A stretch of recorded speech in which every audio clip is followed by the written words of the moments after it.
Esquichy-Waskahigon, colonially known as Edmonton, which are the traditional lands of the Cree, the Dene, the Saulteaux, the Nakota Sioux, the Métis Nation, and tons of other indigenous tribes. And I also want to pay tribute to my homeland, Saugeen First Nation out in Ontario, which is the Anishinaabe territory. Hi, hi.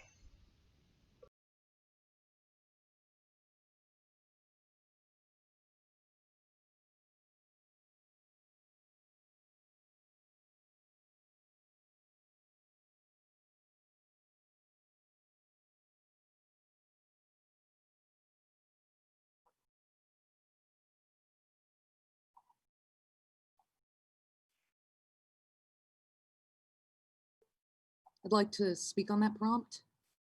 I know she talks. Hi, can everybody hear me? Okay, yeah, okay.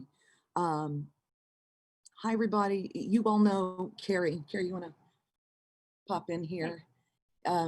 Carrie was nice enough to step up and, sponsor, help me out. One of the reasons we're out on my patio in the mosquitoes is so we can keep our good social distance going on. Hello, my name is Jamie. Some of you already know that. I'm an alcoholic. I'm assuming you know that too. That's the price of our exclusive club here, Hell of a virtual happy hour we've got going on tonight.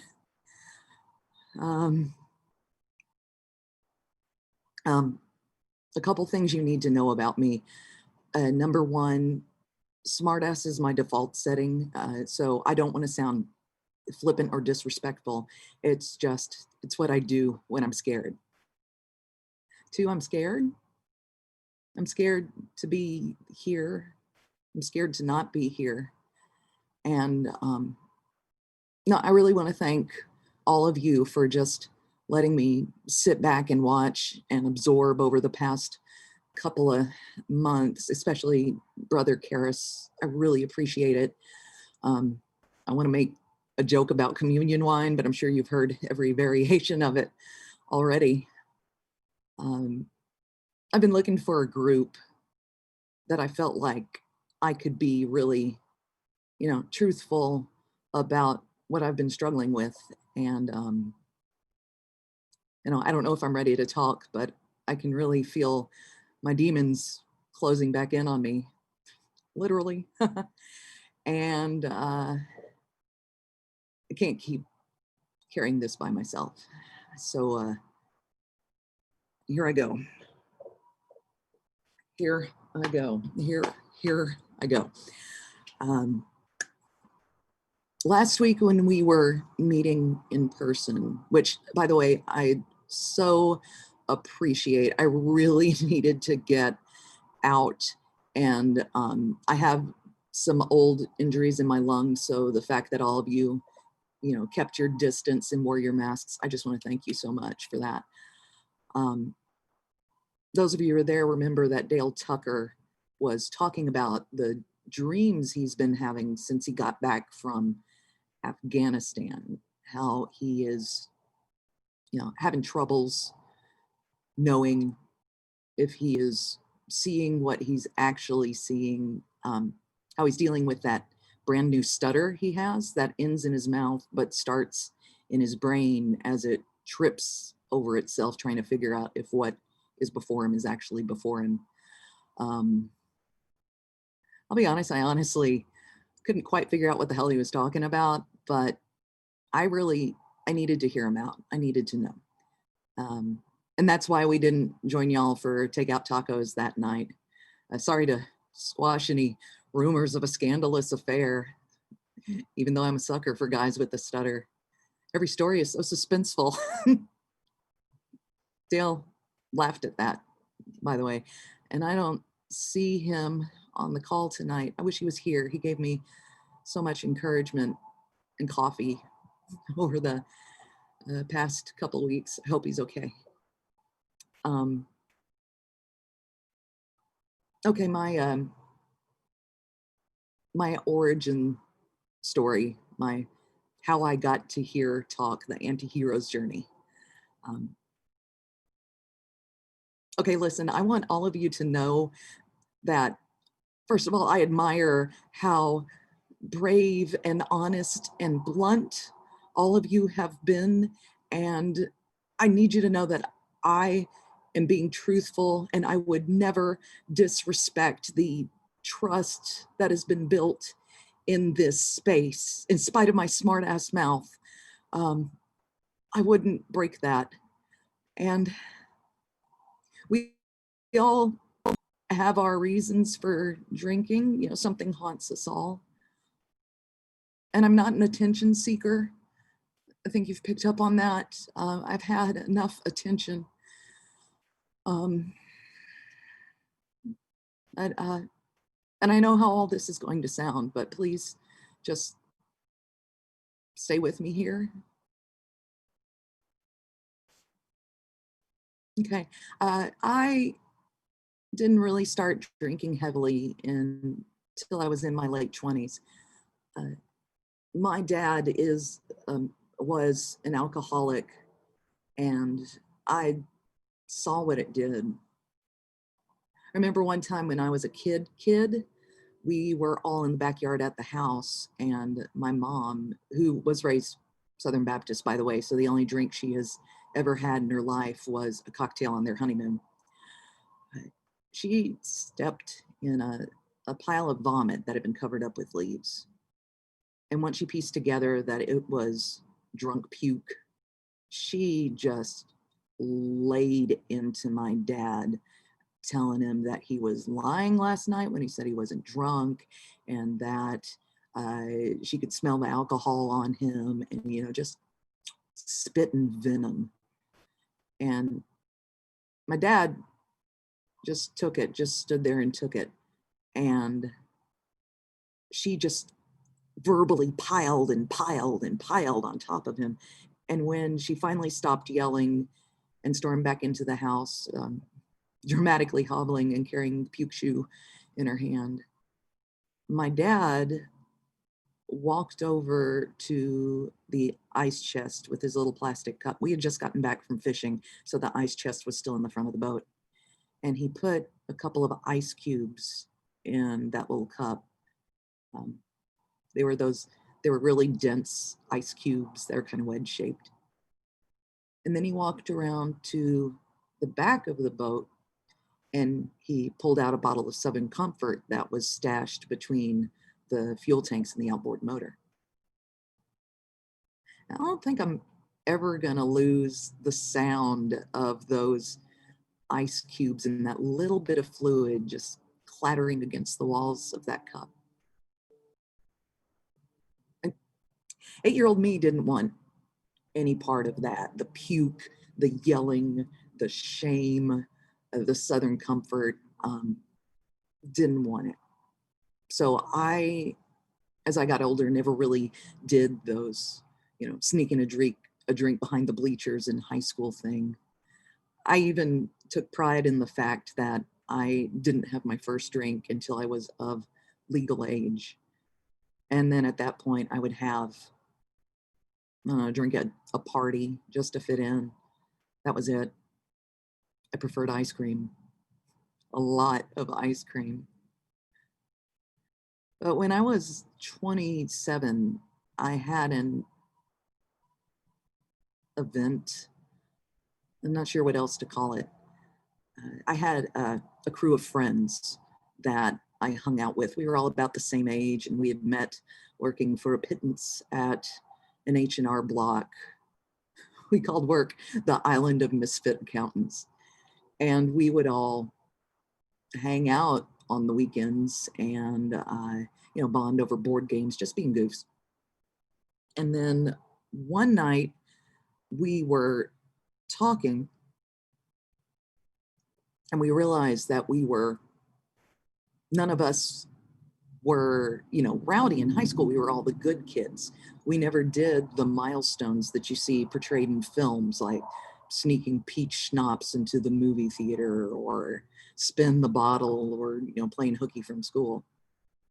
So we made a plan that we would save up all of our overtime pay from tax season, and find a way to do all that stupid shit you were supposed to do in high school. So that summer, it was in June, we rented a tiny cabin way out in the woods. And we drove out with a trunk full of liquor and mixers and fishing gear and some knives and a machete and an archery setup and a bunch of makeup and condoms. And we justified it as a skills trade weekend. I was going to teach everybody how to fish. Dwayne was going to show us how to whittle and sharpen blades. Remy was dealing with the archery range. And Luke and Julie were going to give us all makeovers. And we didn't have cell phone reception. There was no computer access, no neighbors. It was just a bunch of adults out in the woods pretending like we were at preteen summer camp with booze and sex. On the way out there, we were joking that it was the perfect setup for a horror movie, and we had to make doubly sure that none of us are virgins. Now, with all that joking, we should have known better.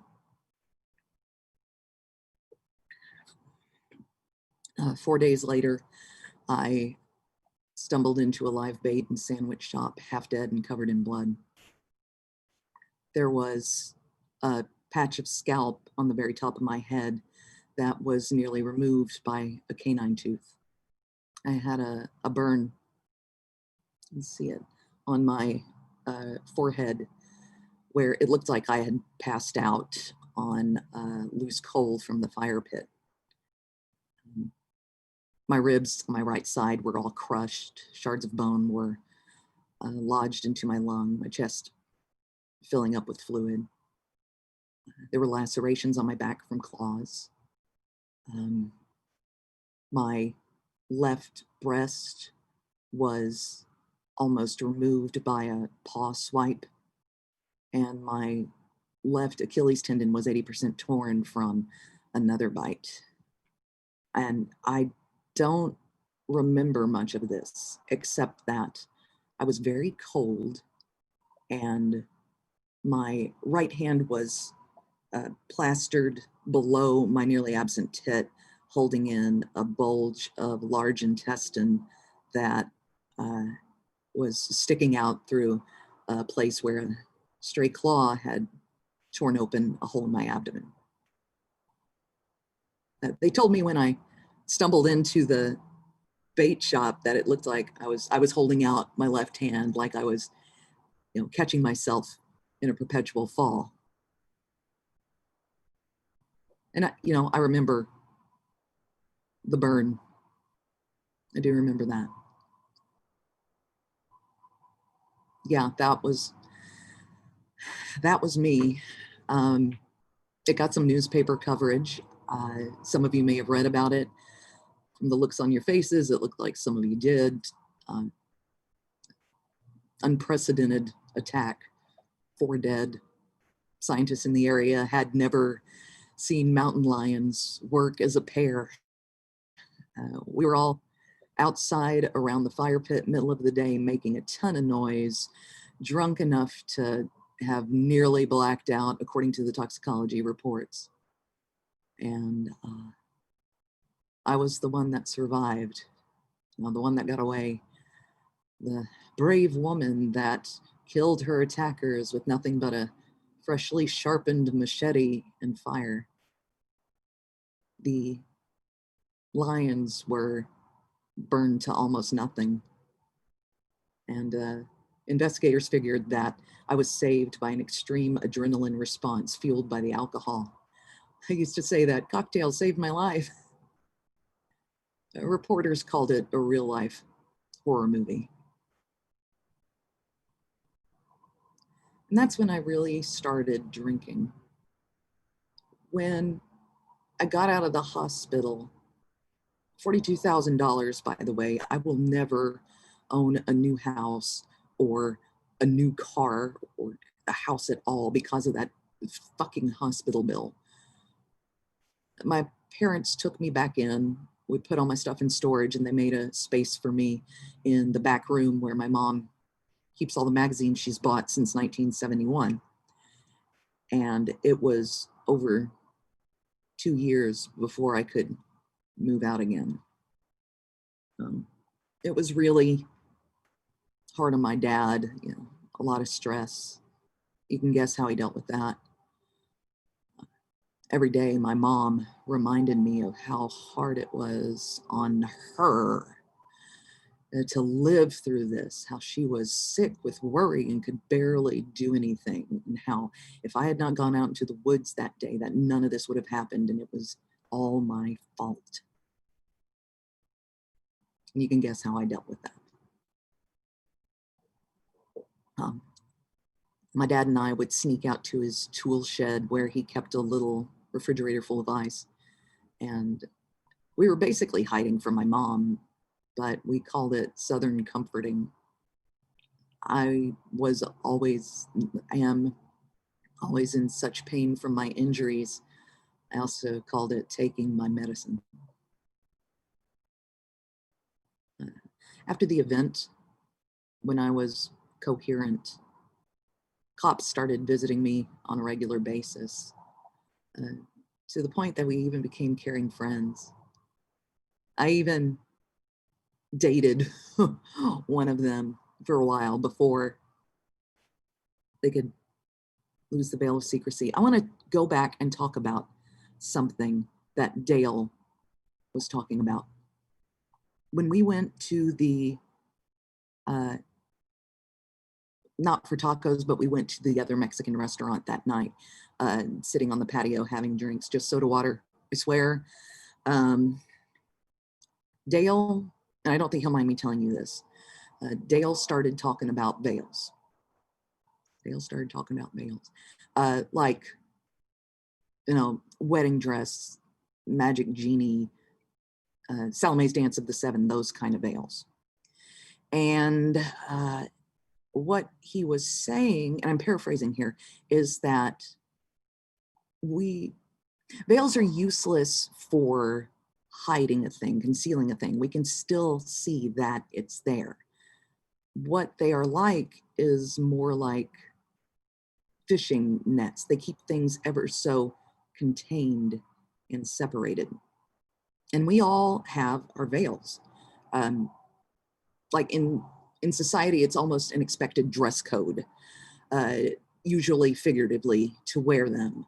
We'll wear them in public, at work, in relationships, in confessions, and how we draw our conclusions about things. They keep us ever so separated and shielded so that nobody is overwhelmed about what all is inside us. And it keeps us protected in a way. But it takes a lot of energy and a lot of strength to keep those veils in place, to keep them up. And maybe that's why the Dance of the Seven Veils was seen as so scandalous, is because when they're all gone, there's nothing to protect people from everything that lives inside of you. You are laid bare and vulnerable on the altar. But,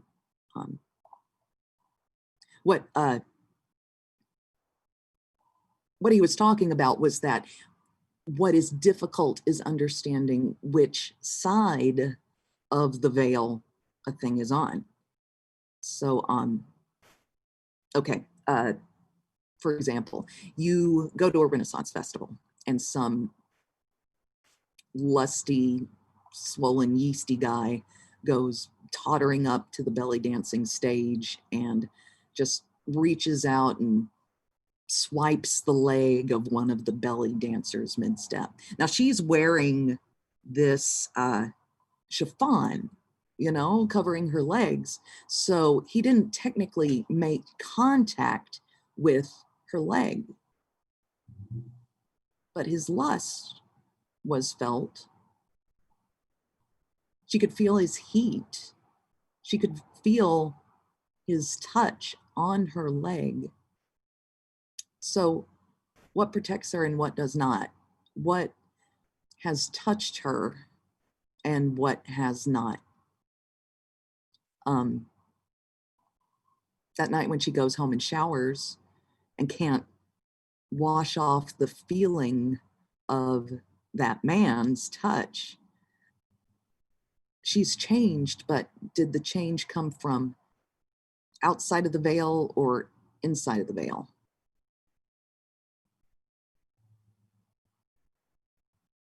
I was talking about the cops. They were visiting me. Each time they would visit me, they would ask a bunch of questions. Each visit was full of admiration and pity and, questions. They would say, "Oh, what you lived through took so much courage. It must be difficult being the only one that walked away. Do you remember any more details? Can we ask you some questions? You realize this is to protect you." They informed me that there were some aspects of the scene that didn't fit in. They couldn't figure out how I set the cats ablaze and how the fire got so hot that there was almost no flesh left on their bones. They couldn't figure out how I had sworn that I had been lost in the woods for 3 days when the coroner concluded that the victims were dead less than 12 hours before I stumbled into that bait shop. They found trails of this substance that looked like crude oil or tar just all throughout the crime scene. And they said, did I know what it was? Did I know how? Did I know how all this stuff got here? And, every time my answer was, I don't know. But my brain would latch on to any little detail that I could remember, just, going through it, playing it over and over again with each visit from the cops and each backhanded comment from my mom about how terrible her life had become. And each time I saw my dad go out to the shed for Southern Comforting, just the loop of guilt, wondering what more could I have done? Why was I the one that left alive? Why didn't it take me? Why was I lying to the cops? Because I was lying to the cops. Not lying so much as omitting. 4 human corpses at the scene, 2 feline corpses, 1 survivor, 7 people at the scene.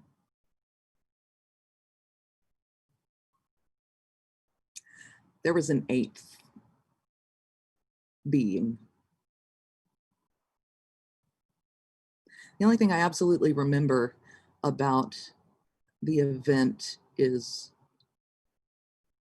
they. And I don't mean like a pronoun, like he, she, them. It was a they, this dark plurality that moved as one. I saw they. We were all sitting around the fire pit. We had just, put away our whittling and turned to drinking. We put our knives off to the side so that we wouldn't have a drunken accident, wouldn't get hurt. And a couple amaretto sours later, I leaned back in my chair and I had a view past the cabin. And at the edge of the clearing near the tree line, I caught sight of a movement. And have you ever seen something that can't be seen? Like there is this void that your eyes can't see, not in the spectrum of cones and rods, but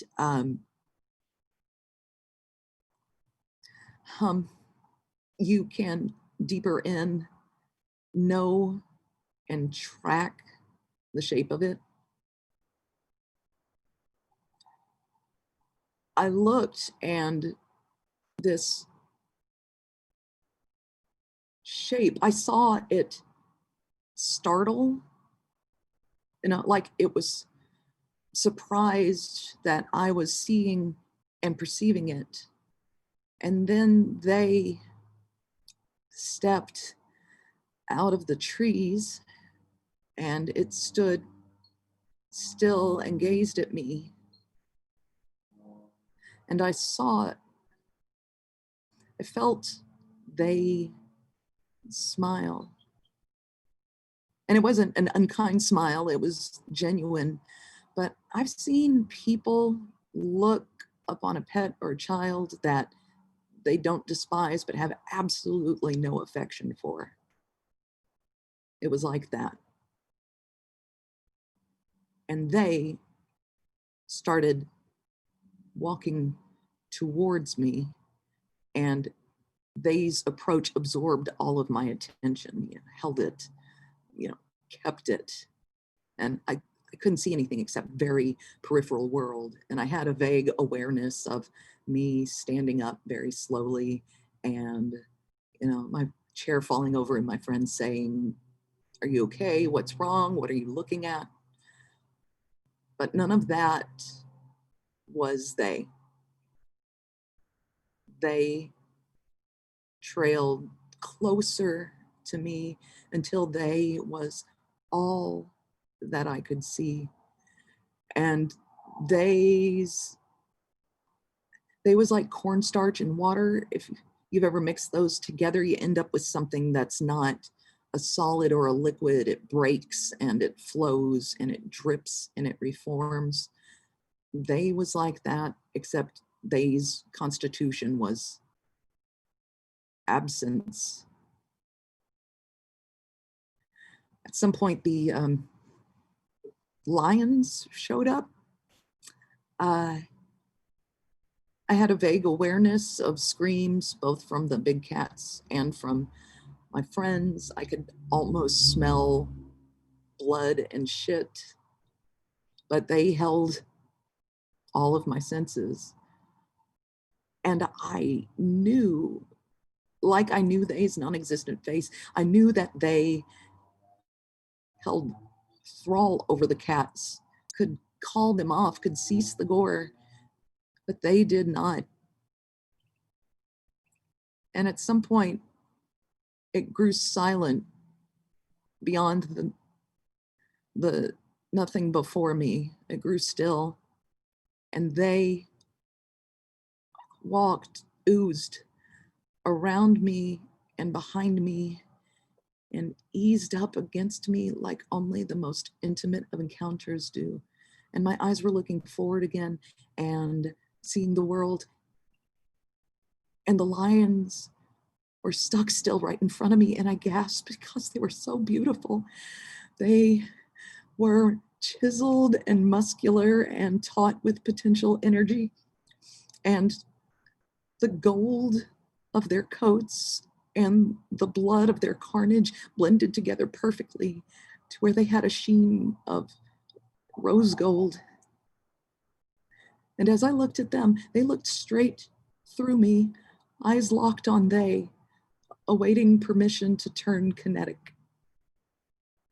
And I swear, the part of my brain that untangles sound heard a chuckle, lusty and bowels deep and velvet, and they entered me like stepping into a bath, but I was the water, warm and fluid, and I fell into the state of suspension, like the edge of a sneeze or the middle of a tickle, or just short of the crest of orgasm. I became omnipresent, lost in the moment of the now, in this moment, in this moment, and in this moment. Here were the lions in action. Here was a vise of teeth on my skull. Here was the handle of a machete in my hand.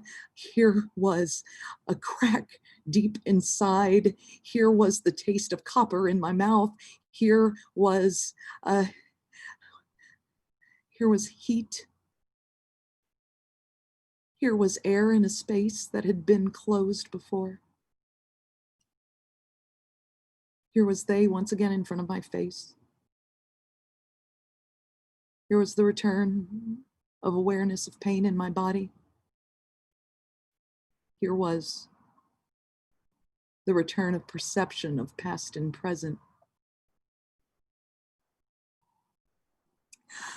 So I guess I'm not really lying when I say I don't know what happened or how I did what I did. And how am I supposed to explain to a beat cop that my burn was caused by some dark plurality of nothingness extending what could best be described as a hand on my forehead and drawing forth some sort of nurturance from me like a baby on a tit or a mosquito, only to release me into the wood, broken and shivering from the suspension. I mean, who is going to even try to understand something like that, not judge me and just listen? Who could I tell? I told my dad. It was a couple of years after I had moved out. I had gotten an apartment and an at-home accounting job that paid me just enough to keep my apartment clean and my stomach full and the liquor cabinet stocked. And I could lose a day hungover here and there because I could plow through 2 days of work in one sitting to make up for lost time. Perfect job. I could, be too drunk to feel guilty and be too busy to think about what can be changed. Can't be changed. It was Easter Sunday dinner. I had gone over to my parents' house, and my mom lit into my dad and me from the start, saying she could smell the alcohol on us, how we did this all to make ourselves miserable, how we were drunk. And my dad and I figured, hell, if we're going to get blamed for it regardless, we might as well go get drunk. So we went out to the shed for some Southern comforting. And we were just talking about everything from what trees were being cut down to build the new grocery store to why did they even get married in the first place. And my dad mentioned that the scar on my forehead was looking better.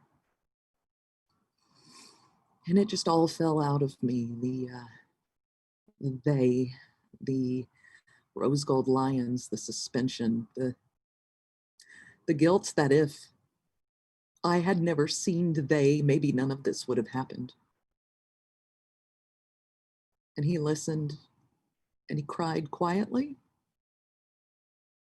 Maybe for what happened. Maybe because he could never understand what happened.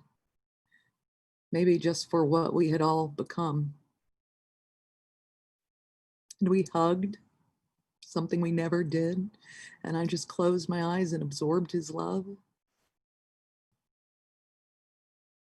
And when I opened my eyes,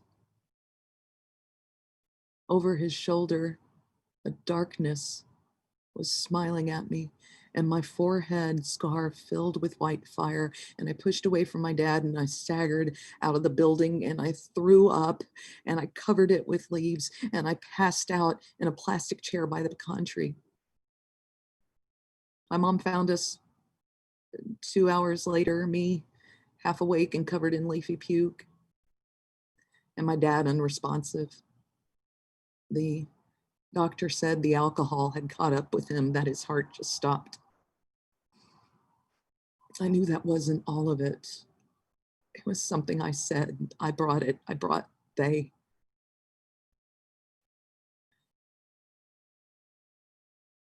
I had stopped drinking for a little while. One of the cops that responded to the call for my dad was the guy that I dated for a couple of months. And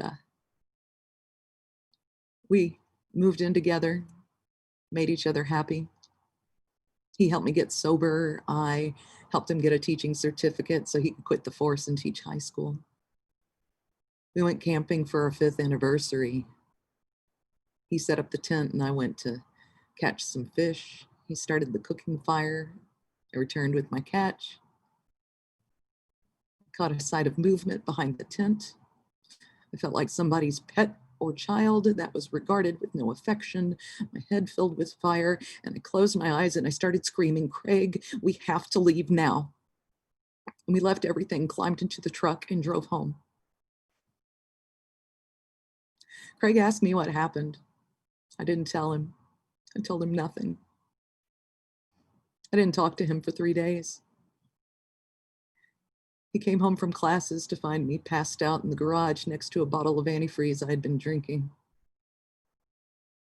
The nurses gave me alcohol at the emergency room to counteract the poison. I gave myself alcohol home to counteract everything else.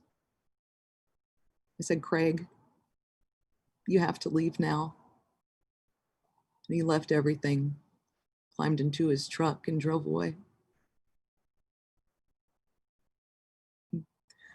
That's when I moved out here to get away from the absence of Craig and my ever-present mother. I do my job. I meet with friends. I climb on the wagon. I start to think too much. I worry about my friends. I fall off the wagon. I push away my friends, and I don't see my friends get destroyed. The longest relationship I've had is with the bottle. Now I'm just tired. My body hurts so much, and I can't keep up these veils anymore. Last week when Dale was talking about his dreams, about the baby that had wandered into his crossfire, about how it spills over from his days and into his life so often that he can't even look at his own child because all he sees is the bloody baby with the big brown eyes standing in front of him. I saw the child. He was talking and it was standing there beside him, glowing like a jar of fireflies, its hair in luminescent ringlets. And it was stock still and staring straight through him at a dark plurality, not solid, not liquid, issuing forth from its faceless face a smile. When we went to talk that night, I told Dale about the child. I told him I saw his burden there on his side of the veil with her golden skin so evenly covered with the blood that she looked rose gold, her tiny hand on his knee, supporting herself, steadying her standing. And Dale cried. He sobbed into his hands, trying to cover his tears. And I begged him, I told him that he has to work hard to keep up that last veil. He cannot let it slip, to keep up the most important veil, to not worry about what people think about you if they think about you as, weak and naked, because they don't know how hard you are working to keep that veil up. So cling to your wife and cling to your child and cling to those that know you and understand you, and let them make the cloth of your veil stronger to help keep it in place, because you cannot let that darkness in. And if it does, if it sees you, it's in, and it will never let you go. And he stood up and we hugged innocently, like litter mates in, pile of puppies hugging. His hands around my waist and my hands over his shoulders, and my eyes looking straight into they. And I did not tell him that they had followed him all the way from our spaced out circle of chairs to the coffee station, out the rec center doors to the patio where we were drinking, leaving a spotty plasma trail of darkness behind him. And that they was standing there, smiling, gazing on us, longing and waiting to be a third in our embrace. I didn't tell him. I want to know he's okay. I hope he's okay, because I didn't tell him to keep him safe. I didn't.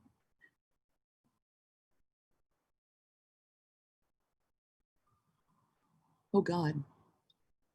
Oh God, oh fuck, oh Carrie, oh shit, I have said too much.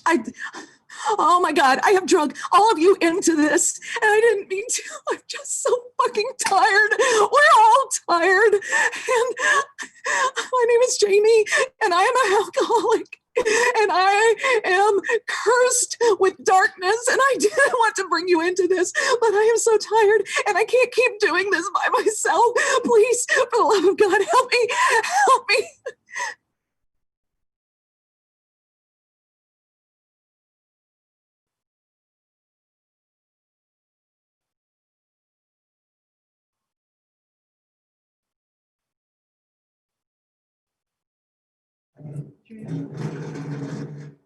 Jamie, are you okay? What do you see? Jamie! Oh my God!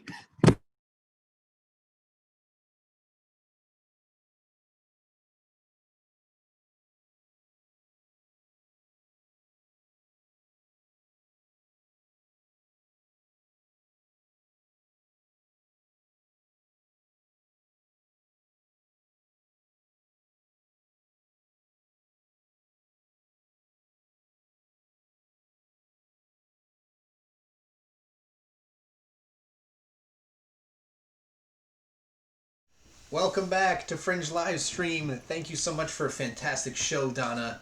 Thank you. You can still get tickets at FLS Rose Gold. You can see it down at the bottom. And the show will be up on Facebook. For eternity. But yeah. for the next week is when we do ticket sales, that we collect money for Donna, and she gets 100% of that money. So if you enjoyed tonight's show, please purchase a ticket, as well as tell your friends, share it on Facebook. Let people know, send an email, say, hey, I saw this great piece of theater on Fringe Live Stream, because the more people that know about us, the more money that artists can make right now. So thank you very much. And we'll see you next week. Yeah, next week we got 2 awesome events. On Tuesday, we've got a play reading. That's the Underwater. Katie DeCoste. And then on Thursday, we have Genoa Balin doing Messes as well. So please stay tuned for Fringe Live Stream. And again, if you haven't already, please purchase a ticket. You can see that ticket line below. But thanks so much for joining us, and we'll see you next week. See you next week. Take care, everybody.